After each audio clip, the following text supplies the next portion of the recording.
Assalamualaikum teman-teman, balik lagi sama The Best One House and in only. Oh, itu dia the one and only, The Best House in Town. Ya, Bang Min di sini, Rahim, men. Jadi gitu kan. Nah, kali ini di konten yang refresh ini, kok yang refresh, yang fresh maksudnya ya teman-teman. Kita akan nge-review sebuah laptop di tahun 2016 gitu teman-teman. Apakah masih worth it? Apakah masih bisa bersaing dengan laptop di zaman now, di zaman Gen Z gitu kan?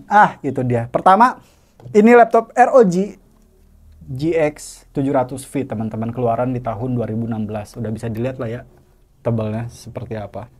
Nih, bisa dilihat lah ya. Untuk dimensi dan bobot ini udah jelas-jelas di tahun 2003, nggak kurang lah gitu ya. Di secara gitu.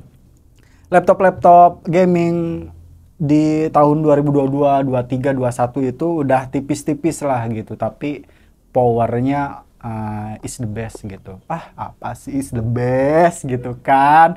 Oke, dari segi dimensi dan bobot ini tentunya kurang worth it ya teman-teman untuk di tahun 2023 gitu. Sekarang untuk dari segi desain sih kita nggak bisa apa-apa ya, namanya juga Asus ROG gitu, Republic of Gamers gitu. Jadi desainnya emang lebih eye catching gitu.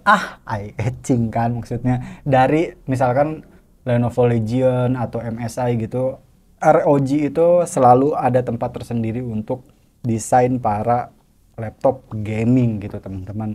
Nah, yang kedua mungkin kita akan review dari segi chipsetnya teman-teman gitu kan, VGA-nya.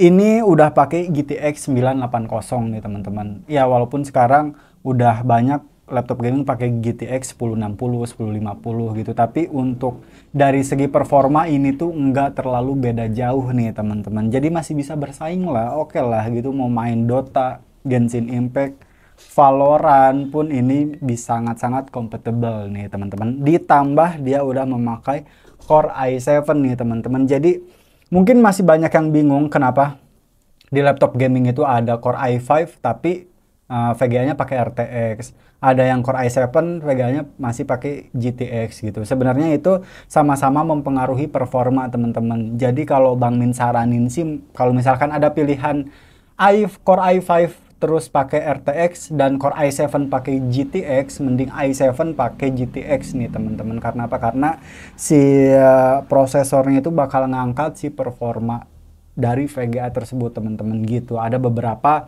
mungkin software editing atau gaming yang lebih lebih bisa compatible di Core i7 gitu teman-teman. Ditambah RAM-nya ini udah 16 GB nih teman-teman. Yang ini ya udah 16 GB.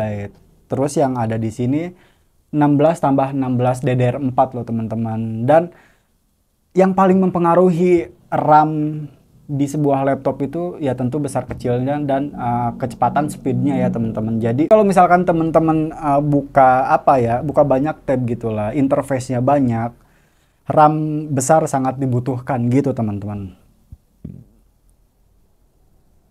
Ditambah gitu teman-teman, sangat dibutuhkan. Apalagi misalkan yang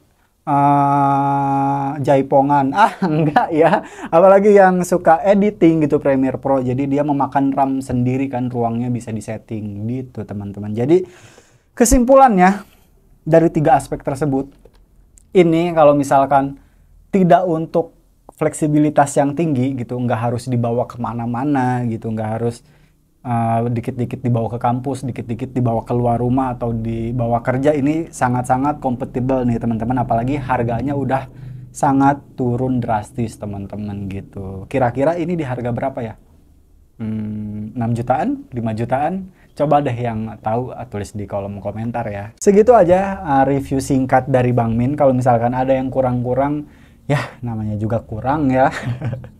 Jadi kalau misalkan ada yang mau nambahin silahkan komentar, ada yang mau kasih masukan boleh silahkan komentar gitu. Jadi buat teman-teman yang merasa video ini bermanfaat, bisa menebar kebermanfaatan, bisa menambah ilmu buat teman-teman, jangan lupa share, subscribe, dan like video ini. Dan jangan lupa share ke grup keluarga, jangan ke grup jual beli musang ya. Hatur, thank you, ciao.